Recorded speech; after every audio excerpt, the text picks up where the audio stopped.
CBS presents this program in color. Activate main viewing screen. Hey everybody, welcome back. So, going to continue on with my return to West Virginia and more of my conversation with Marcus about what's new with Fallout 76 and essentially some of our thoughts on the game. And let's go ahead and hop in and see what's going on. This game, the only thing it gets right is being frustrating. They're just, it's, it is so full of so many issues. Yes. And it just for me, it seems that every single time when they're given an option, they really, and I know it sounds conceited, but they don't ever take the right option. They always take the option that makes you scratch your head. Like, uh, we've still got netcode bugs. We've still got bugs that were around in the beta. We've still got all these things, and yet now we have a battle royale. Right. And it's like, please. Where are the priorities? Well, and look, it's a Bethesda game. Let alone mods, but there's not even private servers yet. Right. It it is it continues to confound me, the problems and the just the path. I mean, in another X amount of months you're going to have, not nuclear winter, but wastelanders, and you're going to get NPCs. Well, I mean, it's a Fallout game. It should have had NPCs, human NPCs from day one. Oh, so we are getting NPCs. Something I have not heard. See, Yeah, I so didn't you're even okay. I So didn't tell even me. catch what So, was going on at E3. So that's well, yeah, E3. Okay, so why don't you tell me the last thing that was new that you actually did? Sheep Squatch. Okay, the fake sheep Right. squatch, right? Correct. Okay, so since the fake sheep squatch, we've gotten real sheep Okay. squatches, and they are just as bullet spongy as the fake sheep squatch, except that all that BS about having to give up your health and dozens of stim packs and Right. whatever, it's just a regular creature now. Okay. You can kill it. The bottom line is that it has been weeks since I have seen anyone do the fake sheep squatch event. Oh, really? Oh yeah, it is absolutely just as dead as it can possibly be. I mean, swap servers, whatever. All the times I've played, I haven't seen anybody do it.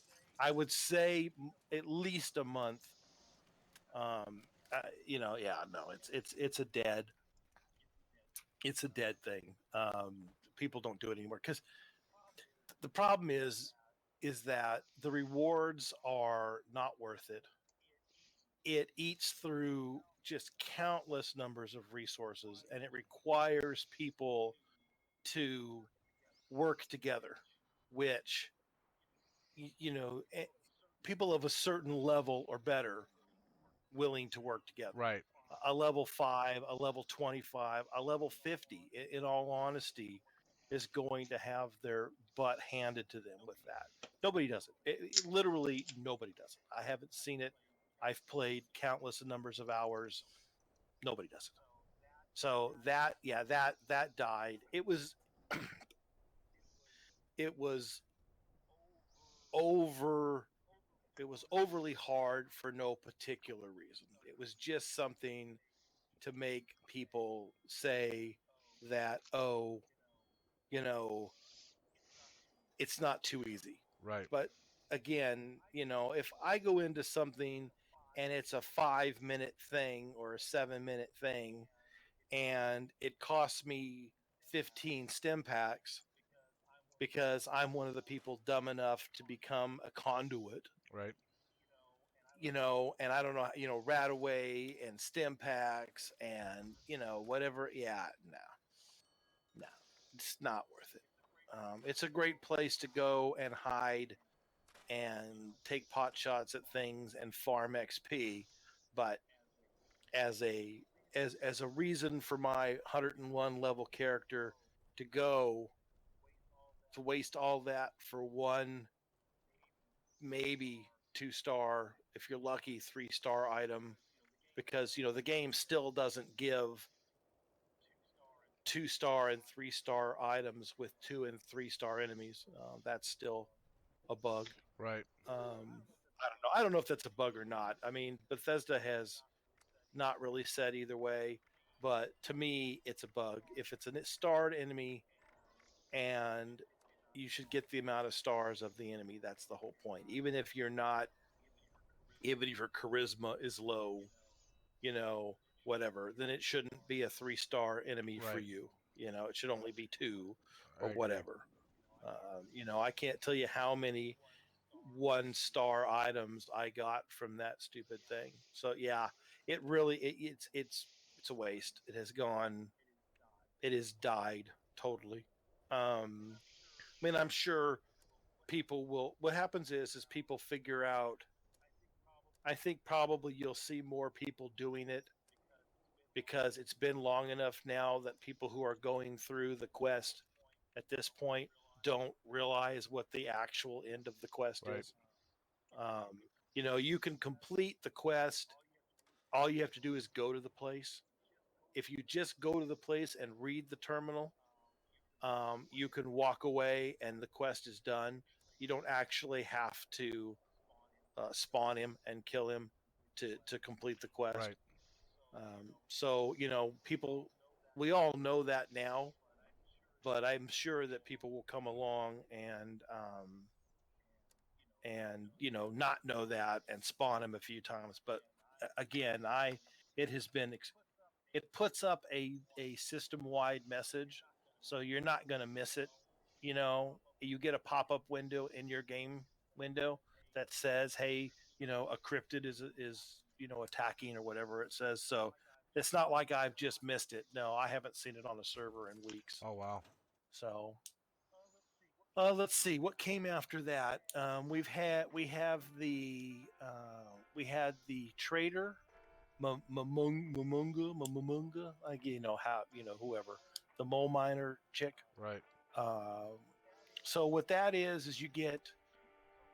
So beforehand, we all knew there were 3 things that would happen with legendaries, right? You would either keep it because it was something that you kind of sort of maybe could have possibly used some, whatever, or you would just flat out drop it on the ground, right? Right. Because you're in a nuke zone and you're picking up all these 1-star legendaries and they're crap. So if you go to the robot, he's going to give you 10 caps for something that weighs 20 pounds, like a minigun or a fat man or whatever. The caps to weight ratio, nobody wants it, so you leave it on the ground, right? And then scrubs, like me, would run along, pick up all the stuff, be over encumbered as all get go, trudge to the vendor and sell it all out. Right. Or if you were one of the few, you would go to Market 76 on Reddit, and if it were something that somebody had a value to, you would sell it there and go through that to get caps. Well, a couple of things have happened to make life much better. They added, I can't remember if this was before or after Sheep Squatch, so if you've already know this one, stop me. But they added all of the vendors to White Spring, so now every faction has a vendor in White Spring. They all have. They started out by just standing in the middle of the existing shops down there on the basement floor. But they've since updated it so everyone has their own little stall. So like they're still sharing space, but they have their own spot behind the counter. that was nice because then you didn't have to run all over the map to sell to all the different factions to make your money, Right. right? Which is handy. Well, then they went ahead and changed that again to make it really nice is that you have a pool of 1,400 caps. So all of the vendors have a pool of 1,400 caps. You can go to any one vendor, sell them 1,400 caps worth of stuff, and then you're done. You don't have to go to the responders faction and the raider faction and the Brotherhood of Steel faction and so on and That so makes forth. it nice. The enclave does not have a vendor in White Springs proper. You still have to go to the enclave to get to them, but they still share the same 1,400 cap pool. Right. So you don't have to go there to get that 200 caps or Right. whatever it was as the original limit. So that has made you have many more people I find now are either at or are approaching max caps, because it's become so much easier to get money from the vendors. Right. And so that was a good one. That was actually a change for the positive. Yeah.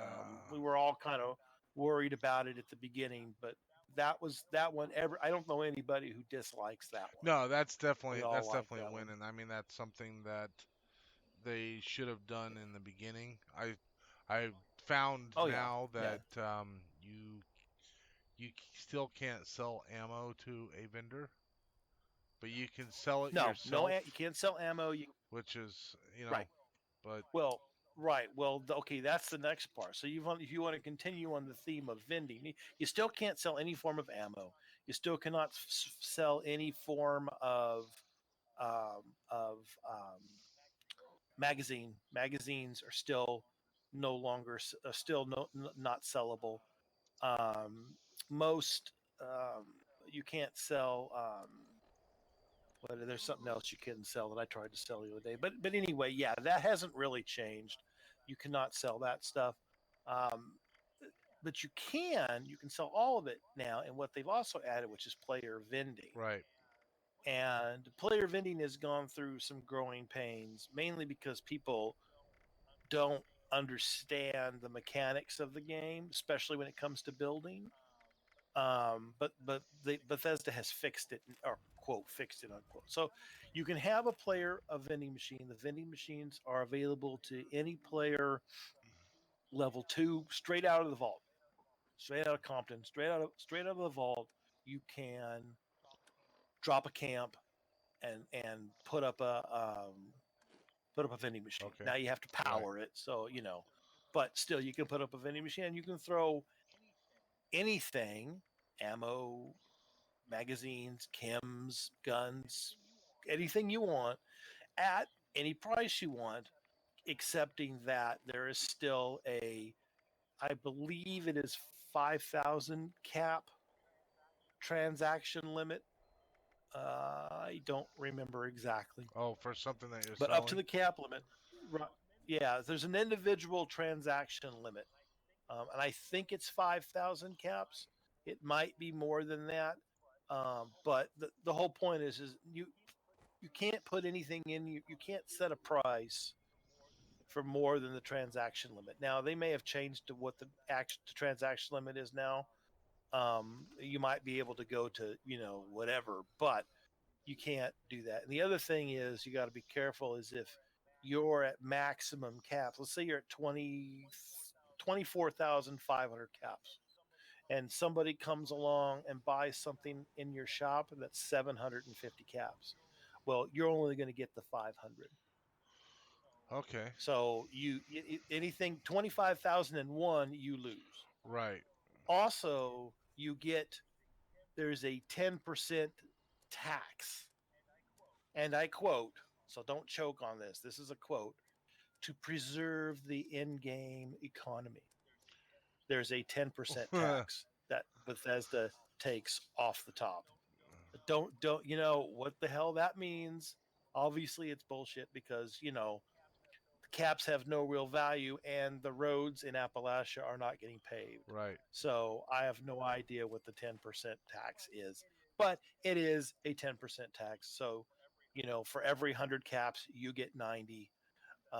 Bethesda gets 10, and everybody gets a headache trying to fucking figure it out. Yeah, no kidding. So, player vending, when you have a vending machine powered or full, if you have a vending machine that's powered but has nothing in it, it doesn't count. But you get a specific icon on the map, Right. and it gives you a basic breakdown of how many of a particular category of item a person has. How much armor, how many weapons, how much ammo. It doesn't break it down to, this guy's got 2200 5mm. It just says ammo X number, whatever it may be. And something that bugs me that I've actually bug reported Bethesda on is armor and apparel are the same category. So if you go looking for armor and some guy says he's got 25 armor, well, he could have 24 red dresses and one leather chest piece. Yeah. And it still shows as 25. So it's really changed the in-game economy. The vendors, basically the vendor bots have nothing in them anymore. Certainly nothing that is legendary. They have almost nothing in them that isn't their basic loadout, whatever they would have before somebody sold them something. So that's been a big deal. That's been good. It really has. It's given you something to do with your stuff. Right. And then then the next thing they added, I'm pretty sure this was the order, and shoot me if I'm wrong, but then they added the dungeon underneath Arcos Pharma. Okay. And actually, no, they added the dungeon underneath Harper's Ferry at some point in the middle of all this stuff, and it's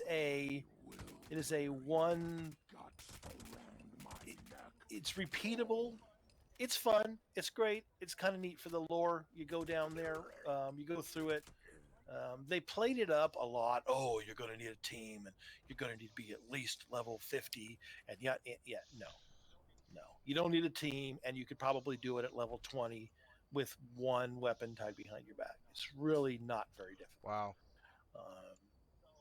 So that kind of went over flat, but the design of the dungeon, the lore spread throughout the dungeon, just the way the dungeon itself tells a story, actually very well done.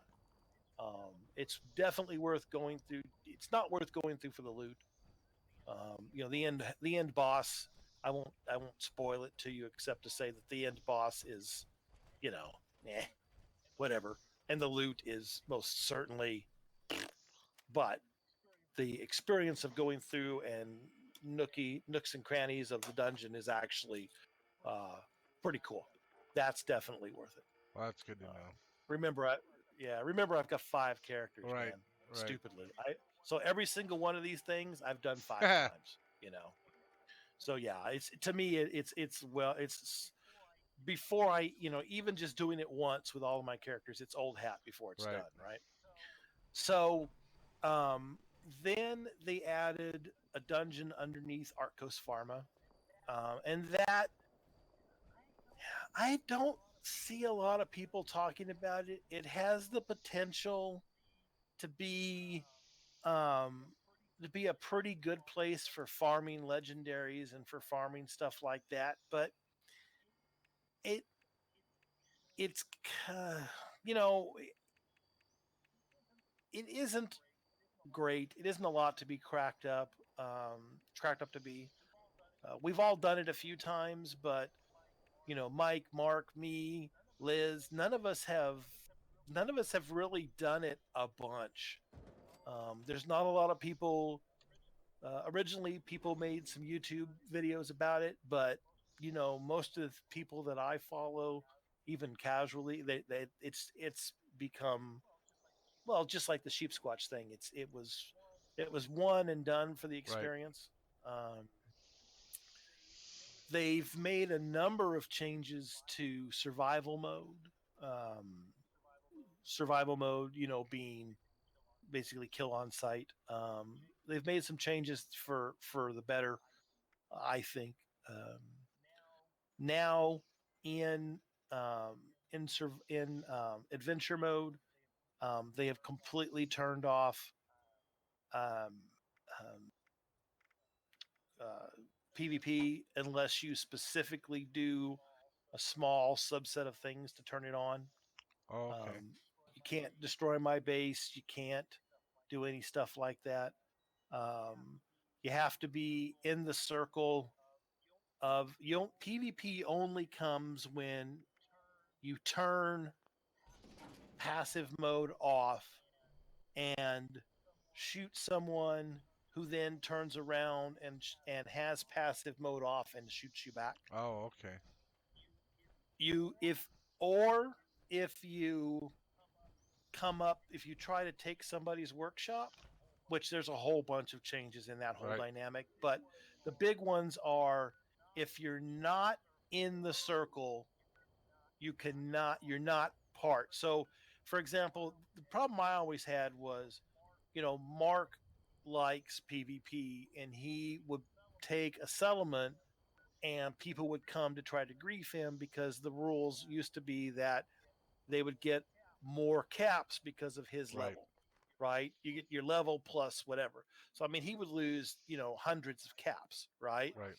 Well, if I were on the team and I was across the map, somebody could shoot me down simply because I was on the team, even though I had nothing to Oh, do with really? the PvP. Yeah. And they could destroy my base because, and all these other things. It was fair game. There was no difference. There was no divider between actually participating in the PvP and being part of the team.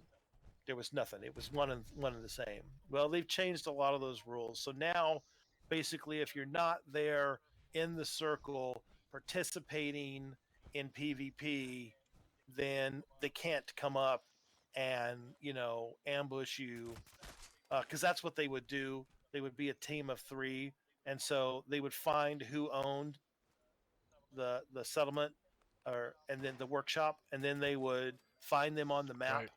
and they'd have two people close that were on the same team, and the third person would attack the settlement, and then that would automatically make the person hostile, Right. and so they would just gun them down right then and there Ah, okay. and get the caps and run, right? So all that's over. Can't do that any of that That's good anymore. because that was some. So that's been good. Yeah, I for vaguely me that's remember hearing good. something about that, but Yeah, I used to draw. I mean, I use Mark as the example, but because he's the one most primarily hit by it. But oh, it would drive him just nuts. right. There were so many, and admittedly shitty. There were so many ways to game that system. Right.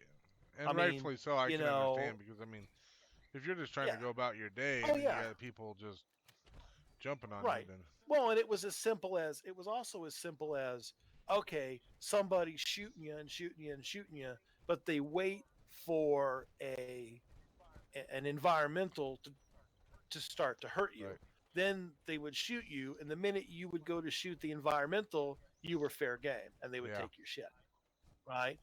But even though obviously you were shooting at the environmental, the game didn't right, care.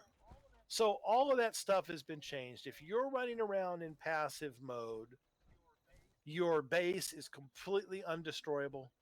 What it does is it drops it all the way down to right before it would break, and then it just automatically regens. oh, okay, So your base is safe, all that stuff is safe. Pretty yeah, cool stuff. Those changes for someone like me who really doesn't want,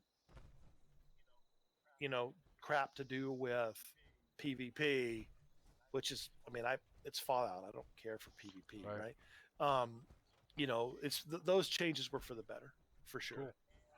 And let's see what came after that. Then, so all of those changes have come. I mean, there have been some nerfs, so there have been some buffs. They buffed heavy weapons, so now they do more damage because they were really Right. low. They do more Yeah, there damage, was and no they benefit do to even carrying a heavy weapon before. correct, exactly. Okay. And they nerf those, they buff those, and they nerf the shit. They just got done nerfing the shit out of shotguns. Oh, okay. For the most part, it's so bad that my shotgun character is basically retired at this Oh, wow. point. Well, because see, I've said this before and I'll say it again. Bethesda knows absolutely nothing about guns. Right. Okay, they just don't. They couldn't even be bothered to ask someone who did. So people hunt with shotguns, Right. right? I mean, okay, yeah, the vast many the deer who are taken in hunting every year are taken with Exactly. shotguns. Okay, and now if you're not standing damn near toe to toe with someone, your shotgun damage drops off so tremendously that it takes a whole magazine of shells, of shotgun shells, to kill an enemy. It's crazy. It's not worth it. Shotgun shells are expensive to make, because they use plastic they use a lot of plastic on top of steel and lead and gunpowder. So yeah. So, I mean, I have what is arguably the two best shotguns in the game, or at least at one point. I managed to obtain a 2-shot explosive combat shotgun, and I also have a 2-shot explosive pump action shotgun. And yeah, literally my character running around with the lever action does many multiples of the damage. Right.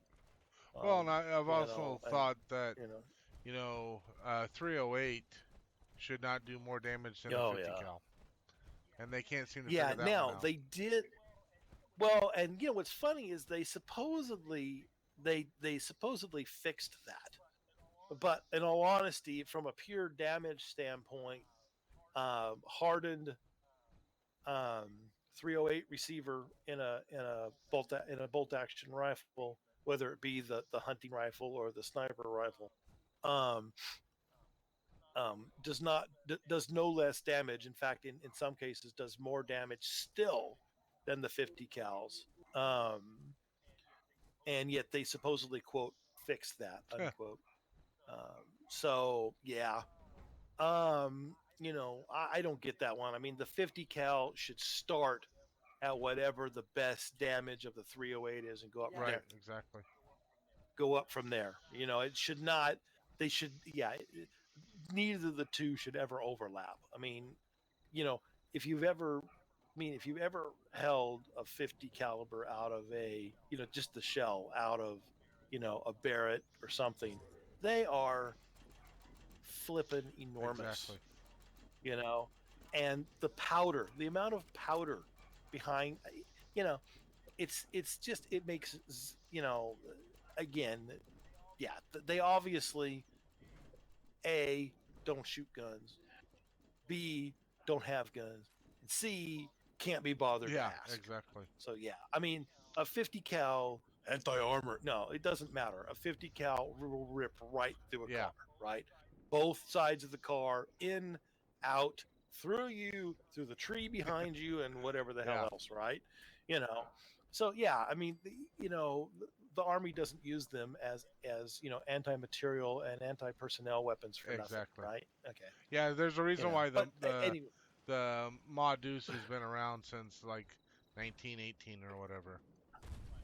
Right, exactly. Yeah, nothing. Yeah, nothing announces your arrival like a 50 cal. Exactly. Yeah. Any man don't want to get killed. Better clear on out the back. Oh, come on! What the hell?